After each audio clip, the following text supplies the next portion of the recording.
È una delle date simbolo dell'Italia, assieme al 2 giugno, festa della Repubblica, e al 4 novembre, festa delle Forze Armate.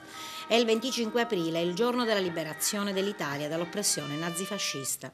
Quest'anno ricorre il 68° anniversario e come sempre la giornata è stata preceduta ed accompagnata da polemiche e qualche distinguo di troppo.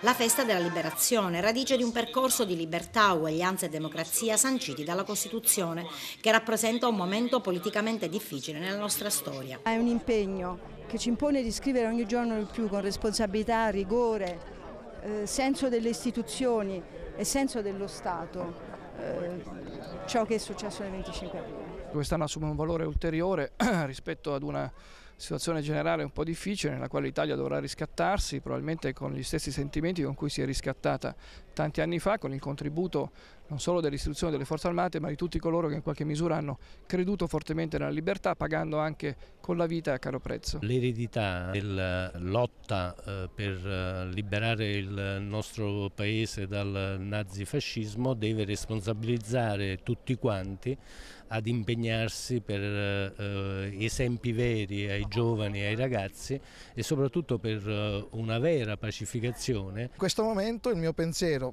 proprio da questo avvenimento va ai centinaia di migliaia di disoccupati che hanno superato percentuali catastrofiche, e da qui bisognerebbe alzare la testa per pensare al mondo sociale e al mondo del lavoro che oggi è sicuramente in guerra. È una ricorrenza che annualmente risuscita quelli che sono i sentimenti di una liberazione conquistata.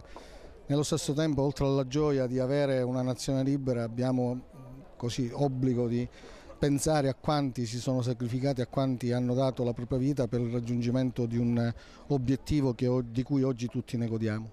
Ad Agrigento, solito programma di iniziative, aperto con la messa nella chiesa di San Domenico, il corteo lungo la via Atenea e la deposizione di una corona d'alloro ai piedi del monumento dei caduti a Villa Bonfiglio. Noi in questo periodo difficile per il Paese, in cui i diritti costituzionali vengono messi in discussione, soprattutto quello al lavoro, ma anche quello alla libertà, perché la mancanza di lavoro fa perdere anche la libertà.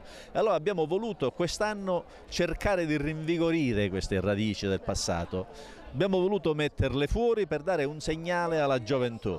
Se tutti ci riconosciamo nella Costituzione e ci battiamo per fare in modo che la Costituzione diventi realtà, ritroveremo anche le ragioni dell'unità di questo Paese. Noi come ogni anno partecipiamo alle ricorrenze per una festa importante. La liberazione ha permesso sia all'Italia di diventare uno Stato democratico. Abbiamo costruito tutta la nostra storia proprio sull'evento del 25 aprile. Dobbiamo riprendere davvero fortemente i valori del 25 aprile, della liberazione, della democrazia e della libertà, perché solo così possiamo uscire dall'impasse che la politica odierna ci sta dando. Ci auguriamo che i principi e i valori del 25 aprile, libertà e uguaglianza e democrazia, siano presenti nello spirito del nuovo governo e di quello che verrà.